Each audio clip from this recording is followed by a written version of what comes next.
Olá, sejam todos bem-vindos ao meu canal. Eu sou a Sargento Thelma da Reserva da Polícia Militar do Estado de São Paulo. Sejam todos muito bem-vindos. Você que ainda não é inscrito, inscreva-se e não esqueça de ativar o sininho para receber as notificações, tá?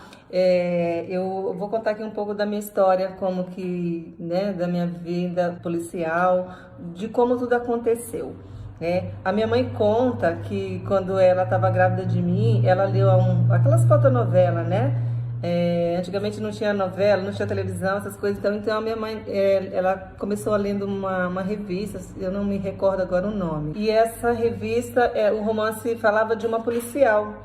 E essa policial, olha que interessante, essa policial se chamava Thelma. E a minha mãe gostou daquela história e ela já sabia que, né, estava grávida, logicamente.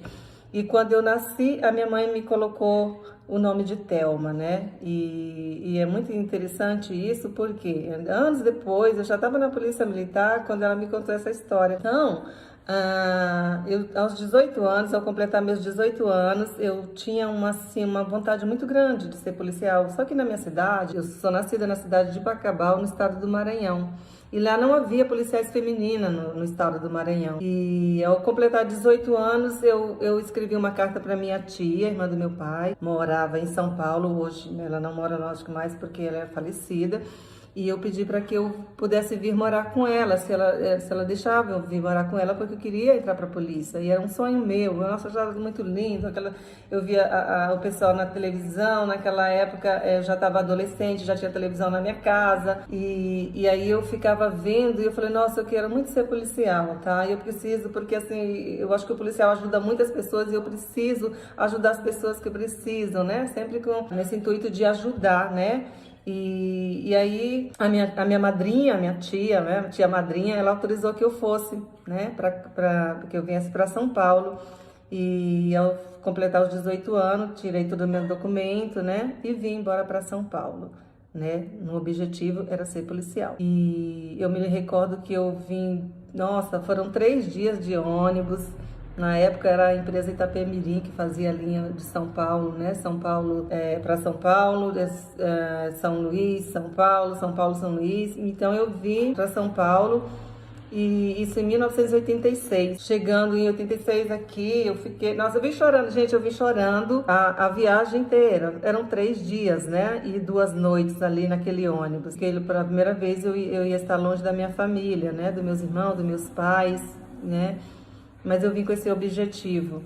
E quando eu cheguei aqui em São Paulo, eu fiquei durante 1 ano, né? 1 ano eu fiquei chorando, porque eu queria voltar, eu sentia saudade. Todo final de semana eu lembro que existia os orelhões azul e a gente comprava as fichas, e aquelas fichas passavam, era muito rápido, né? E assim, a gente comprava aquelas cartelinhas e falava com meus pais todos os finais de semana. Só que na época não abria concurso para polícia feminina assim frequentemente, era mais, né, para o masculino. De repente eu comecei a trabalhar numa fábrica de costura, né? Fiquei durante 3 meses nessa fábrica de costura, que por sinal meu primeiro emprego foi em São Caetano do Sul, onde eu resido hoje. Fiquei 3 meses. Desses 3 meses eu fiz um cursinho, prestei um curso para poder ir trabalhar no banco. Na época era o Banco Bradesco, tinha que fazer uma prova. E eu fui fazer essa prova, eu fui aprovada na prova. Fiquei durante 2 anos e meio, quase 3 anos no banco. 2 anos e meio aproximadamente, né? Mas não esquecia, todos os dias eu ligava para o Centro Administrativo da Polícia Militar e sempre tinha um sargento, que era sempre o mesmo sargento que me atendia, acho que ele já estava de saco cheio de mim. Todo, moço, já abriu? Moço, eu não entendia muito bem como que era o regime, aquela coisa toda. E aí ele já abriu o concurso para a Polícia Militar? Ele ainda não. Eu falei, meu Deus, nunca abre. Até que, por minha surpresa, um dia eu liguei, ele falou, já está aberto. Abriu hoje o concurso para a Polícia Feminina Militar. Então, na época eram 600 vagas, né? E nós éramos em mais de 3 mil, 6 mil, não lembro, me recordo quanto, sei que eram muitas. E eu fui lá, prestei esse concurso, fui aprovada em todas as etapas. Eu me recordo que aquele dia a gente ia fazendo a prova e depois no outro dia você ia lá fazer os testes físicos, depois ia fazendo o de saúde e tudo mais, e eu fui sendo aprovada. Aí quando foi no dia que era para saber o resultado final, E o sargento falou, aqueles que eu chamar fica desse lado, e aqueles que não chamam, forem chamados, depois falava, vocês que não foram chamados, e aí chamou todos os nomes. E eu, meu Deus, e agora esse homem vai estar dizendo isso? Será que ele me chamou? E aí, quando ele me chamou, que ele disse, ó, esses que eu chamei foram aprovados, parabéns. Aí o choro caiu. E parecia que eu não estava em mim. Então, eu dei uma tremedeira, eu comecei a chorar, de alegria, um choro bom, sabe? Aí, no outro dia, eu cheguei lá no banco, conversei com o meu chefe e falei, eu fui aprovada na polícia e agora, né, tal dia a gente vai ter que se apresentar. Eu lembro que foi dia 4 de novembro de 1988, eu me apresentei no Cefap, que é hoje onde é o Centro de Formação de Aperfeiçoamento de Praças, onde os sargentos, né, são formados. E naquela época tinha uma escola de sargento lá, os escolas de sargento masculino, porque assim, o feminino eles não podiam se misturar, não podia ter contato, era uma coisa muito rígida naquela época. Aí fui lá, pedi minha demissão no banco e fui me apresentar naquele quartel aquele dia, uma coisa totalmente diferente da minha vida, que eu cheguei lá crua, sem saber absolutamente de nada, de militarismo, eu não sabia o que era nada. Então, assim, nos primeiros dias foram difíceis, e aí eu cheguei até a pensar, meu Deus, será que é isso mesmo? Será que eu vou ficar aqui? Isso daqui? Não, aqui não, acho que não vai dar. Deu vontade de chorar, de voltar. Falei, mas agora eu já tô aqui, eu vou ficar. E é meu sonho. E cada vez que eu vi um policial fardado, para mim, aquilo me dava mais coragem ainda. Eu falei, não, eu vou passar por isso daqui e tal. E aí nós fizemos a escola, né, de formação de soldado. Depois, naquela época eram 6 meses de escola, hoje é 1 ano, né? Hoje você fica 12 meses lá na escola. E acabamos, né? Chegou o dia da formatura, foi tudo muito bonito. Nossa, era uma coisa assim que não dá. É só quem tem sonho realizado. As pessoas falam, você é louca, vai sair do banco para ir entrar em polícia. Eu falei, mas eu vou sim, quero saber de banco, eu nem gosto de trabalhar em banco, eu vou para a polícia, acabou. Então, assim, aí deu tudo certo. Meus pais também não queriam, porque meus pais tinham medo disso em 88, que as coisas ainda eram muito melhor do que hoje, né? Mas meus pais já tinham medo, né? Pela questão da segurança, por questão de ser policial, e em São Paulo, aquela coisa toda. Mas eles não conseguiram me convencer. Eu vim, deu tudo certo, graças a Deus. Prestei o concurso, passei e tal. E depois que eu me formei, eu trabalhei durante 10 anos em São Paulo, né? E depois eu vim para São Caetano. Meus últimos 18 anos, 19 anos, eu fiquei aqui trabalhando aqui em São Caetano. Não fui assim de ficar pedindo transferência para assim, outros lugares assim, com frequência. Eu trabalhei em São Paulo e vim para São Caetano e fiquei até o final da minha carreira, que foi em junho de 2016. Passei por algumas coisas, algumas situações de estresse, que é natural da carreira do policial militar. A gente tem que estar muito preparado, a gente tem que se preparar para isso. A gente, além de ter vontade, né, de estar realizando o sonho, a gente tem que saber dos riscos também. Mas aquilo teve uma preparação, eu fui para uma escola, fui preparada para ir. E teve algumas situações de estresse? Sim, teve, mas também teve muitas situações engraçadas também, que a gente deu risada. Eu me recordo de um dia que a gente estava, o Copom pagou uma ocorrência para nós e a gente ia ter elementos armados, né? Tal, e quando o Copom paga uma ocorrência, a gente vai assim, nossa, numa viatura, a gente quer chegar lá porque a gente imagina que é alguém da nossa família que está né, precisando de ajuda. Então, assim, você vai que você quer resolver, porque chegar lá e resolver a situação da melhor maneira. Então, assim, o medo fica para trás, te dá uma coragem tão grande que é impressionante. E depois que passa o perigo, que a gente vai, que o sangue baixa, a adrenalina baixa, e a gente, nossa, poderia, né? Mas graças a Deus deu tudo certo. Mas naquela hora que a gente está naquela ocorrência, a gente não pensa nisso. A gente quer prender o infrator e quer deixar a vítima ilesa de qualquer, né? Qualquer dano que poderia o agressor possa fazer com aquela pessoa.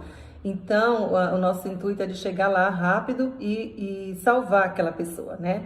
E teve uma vez também que eu me recordo que eu estava esperando, né? Estava na viatura também, e aí a gente recebeu um chamado que a gente tinha que ir atender uma ocorrência, e essa ocorrência era de uma criança que tinha caído e estava bem machucada também. Isso me chocou bastante, porque naquela época eu já era mãe, e aí a gente tem esse sentimento que você chega lá, meu Deus, e agora a gente tem que fazer isso, vamos lá, vamos correr, né? E a satisfação de dar tudo certo não tem preço, né? E a situação de estresse, ela faz parte do dia a dia do policial, né? A gente não, né, tem pessoas que realmente, quando tá lá na profissão, eles verem que aquilo lá na primeira situação, eles já verem que ali realmente ele não é capaz de prosseguir lá, pé de baixa, que é como a gente faz quando ele pede para ir embora, e acaba, né, saindo da polícia porque a gente tem que ter coragem, gente. Não é fácil. Não são para todos, né? E teve várias outras ocorrências engraçadas. Eu recruta uma vez, eu me lembro que eu dei risada. Toda vez quando eu conto isso para os meus colegas, as pessoas eles dão risada. Que eu estava no metrô, recrutinha de tudo, estava indo trabalhar, e eu cheguei, o metrô estava lotado, tinha uma senhora de pé, e tinha uma mocinha, eu olhei para a carinha da moça e vi assim, nossa, eu falei, você pode levantar para a senhora sentar? E aquela senhora levantou, né? A moça levantou para que a senhora sentasse, e quando ela levantou, coitada, ela era uma deficiente, ela tinha uma deficiência na perna. Aí eu olhei, meu Deus do céu, olha isso. Aí eu fiquei assim, pensando, mas aí logo em seguida ela acabou sentando em outro lugar, porque ela não falou nada, né? Então assim, eu fiquei daquele, gente, eu não acredito que eu fiz isso. Hoje em dia, então assim, você tem que olhar para um conjunto, e foi tão rápido, foi uma coisa tão rápida assim, que depois eu fiquei assim com remorso, mas ainda bem que desceu alguém e ela sentou naquela moça, né? Mas a senhorinha estava bem já de idade, né? E eu estava lá fardada, e eu teria que tomar uma atitude, porque tem pessoas que fingem que estão dormindo, que não estão nem aí, sabe? E só pensam neles próprios. Teve também outra situação também de que eu estava indo trabalhar naquele dia. Eu pegava sempre, né, tipo 5h30 da manhã, era sempre o mesmo motorista. E aquele dia eu cheguei, 5h30 não, eu pegava 5:50. Aí aquele dia o celular, o despertador despertou mais cedo, isso já era 1990 e alguma coisa. E eu já tinha uma certa experiência na polícia. E quando eu cheguei lá, cheguei no ponto do ônibus e falei, nossa, esse motorista tá diferente, hoje não é o mesmo de todos os dias, né? Foi chegando ali mais próximo da estação Dom Pedro, onde eu descia, e vi que o dia não clareava. Aí, meu Deus, aí que eu cheguei, que no metrô que eu vi, ainda ia dar 6 horas. Eu tinha saído muito cedo de casa. E quando eu cheguei lá no posto do meu trabalho, na companhia que eu trabalhava, né? Cheguei lá, tava uma movimentação, os policiais, tinha reportagem e tudo. E os meninos falaram assim, Thelma, ainda bem que você tá aqui. Eu falei, por quê? O que aconteceu? Nós precisamos de um apoio seu aqui, estão vários indivíduos aí, estão rondando aí, disseram que eles estão encapuzados, estão com cordas e tudo, já viram isso e mandaram, e tem mulher no meio. Eu falei, tá bom, então vamos lá, vamos que vamos. Chegamos lá, tinham 2 mulheres, né? Prendemos esse pessoal, eles estavam com capuz e cordas, tudo, e eles iam realmente sequestrar um empresário lá na região. Mas, graças a Deus, o nosso trabalho foi feito, né? As moças, fiz a revista nelas. E graças àquilo tudo, porque não tinha policial feminina naquela época, assim, né? Era muito difícil. Tanto é que a gente fazia, o pessoal que trabalhava no choque, né? Que fazia o segundo do batalhão de choque, nós era que fazíamos a parte das mulheres. Todo final de semana, de quarta-feira, eu estava em futebol, fazendo revista. No meu batalhão foi sorteado porque ele pegava todos os estádios. Aí, quando eu saí de São Paulo, que eu vim para São Caetano, eu cheguei assim, agora eu tô livre, porque nada, tinha um estádio aqui, eu também não sabia. E aí, acabei trabalhando todas as vezes. São Caetano estava no auge na época também, né? E a gente trabalhando muito, e a gente vai aprendendo muitas coisas. E o que eu quero dizer para vocês com essa minha história? Eu não desisti. A gente não pode desistir das coisas, né? A gente tem que ter vontade, a gente não pode ter medo. O medo, ele se alimenta do medo, né? Quando a gente fala, tá com medo? Não tô com medo. Respira fundo e vai. Porque o medo, se você se alimentar dele, você não vai sair dali. Você vai ficar estático ali e você não vai para lugar nenhum. A gente não pode ter medo. Respira fundo e vai lá atrás do seu sonho, do seu objetivo, porque o sol é para todos, né? O sol é para todos, aqueles que fazem, que não fazem, que sai de casa, que não sai. O sol, ele nasce para todos. Deus deu tudo para nós. A gente só tem que correr atrás daquilo que a gente quer, é aquele nosso objetivo. Nós temos que... Capacidade todos nós temos. Às vezes a gente fala, começa a dar desculpas, né? Essa desculpa, não vou isso, porque isso não, é porque é desculpa sim, porque o tempo as coisas, a gente acaba, né? Uma coisa vai levando a outra e acaba tudo dando certo. Mas depende tudo da gente. Não depende de outras pessoas, não. Nunca queira fazer algo para que dependa de outras pessoas, porque às vezes as pessoas, né, não estão empenhadas naquilo que você quer também. Então, você tem que correr atrás daquilo que você quer, do seu objetivo, seja lá ele qual for, né? Não existe nada impossível, mas aquele que não tenta nunca vai saber, né, se daria certo ou não. Imagina se eu tivesse ficado lá no Maranhão, hoje eu acho que eu não sei qual que seria o meu destino lá, não sei o que iria acontecer, mas eu não me arrependo nem um minuto de ter vindo embora para cá, para São Paulo, ter entrado para a polícia, puxei os meus 30 anos dentro da Polícia Militar, graças a Deus deu tudo certo, Deus me trouxe e deixou, estou aqui. Muitos dos meus colegas tombaram no meio da missão, mas Deus sabe de todas as coisas, Deus sabe por que tudo isso aconteceu, né? E a gente, os objetivos nossos é esse, gente, a gente tem que correr atrás, né? E eu sempre digo o seguinte, são várias as profissões, né? Eu, por exemplo, tenho uma filha, a minha filha mais velha é advogada. O meu filho do meio, né, foi fazer uma faculdade de TI. Já o mais novo, né, puxou para mim, quer ser policial. Então, assim, tem todo o meu apoio. E é uma história, assim, eu acho que de superação, porque quando eu cheguei aqui do Maranhão para cá, eu não sabia de absolutamente nada. Eu cheguei aqui, não sabia nem o que era machar, sim senhor, não senhor, essas coisas todas. E apesar que lá no Maranhão a gente é acostumado a falar, né? Lá os mais velhos a gente sempre falava de senhor, tratava como senhor, senhora. Então para mim isso não foi difícil. Eu sempre falo que o militarismo é diferente do mundo civil, porque tem regras e o militar, a base dele é a hierarquia e a disciplina. Aqueles que não se enquadram dentro disso não fica no militarismo, na polícia militar, porque é rígido, mas é uma coisa muito bonita, é uma profissão maravilhosa, é de muito respeito, de muita, sabe? As pessoas, você leva isso para sua vida, para dentro da sua casa, suas experiências, tudo que você aprende lá, você aplica na sua vida, dos seus amigos, você orienta, e deu certo. Eu criei meus 3 filhos dentro do regime, eu digo que é dentro do regime militar, porque, assim, eu me separei do pai deles, era muito pequeno, então eu fiquei com eles sozinho, né? Criei meus 3 filhos sozinho, foi difícil, mas eu venci mais uma etapa da minha vida, né? Porque eu consegui formar meus filhos sozinho, fiz muito bico também, trabalhei, né? Fiquei muitas horas fora de casa, longe dos meus filhos, mas eu consegui. Meus 3 filhos são cidadãos de bem. Não perdi meus filhos para as drogas, não perdi meus filhos para o crime. Graças a Deus, deu tudo certo. Trabalhei durante 18 anos no Fora de São Caetano. Por lá passaram milhares de pessoas, onde eu fiz escolta de presos perigosos, de menores infratores. Conversei com muitos deles e eu tinha essa preocupação de saber, aquela curiosidade de saber o porquê, né? Tá lá no processo, mas eu sempre conversava para saber o porquê daquilo, o porquê eles estariam ali. E dei muito conselho para adolescentes, para que eles mudassem de vida, que ainda estava em tempo.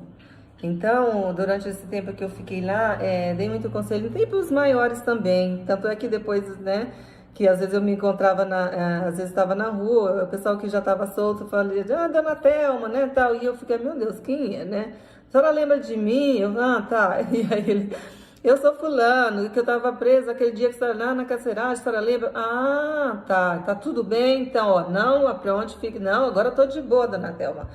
Então, continue assim, porque você não queira voltar mais para lá. Então, assim, sempre respeitei, né, o respeito ele tem que ser mútuo, e se você tiver que ser mais rígida numa coisa mais assim, numa ocorrência, você tem que ser, você não pode chegar numa ocorrência assim, dependendo da ocorrência, de qualquer jeito. Cada ocorrência você tem um padrão para chegar, e a gente tem os POPs, os procedimentos operacionais padrões da polícia, onde eles ensinam cada coisa para nós, cada procedimento.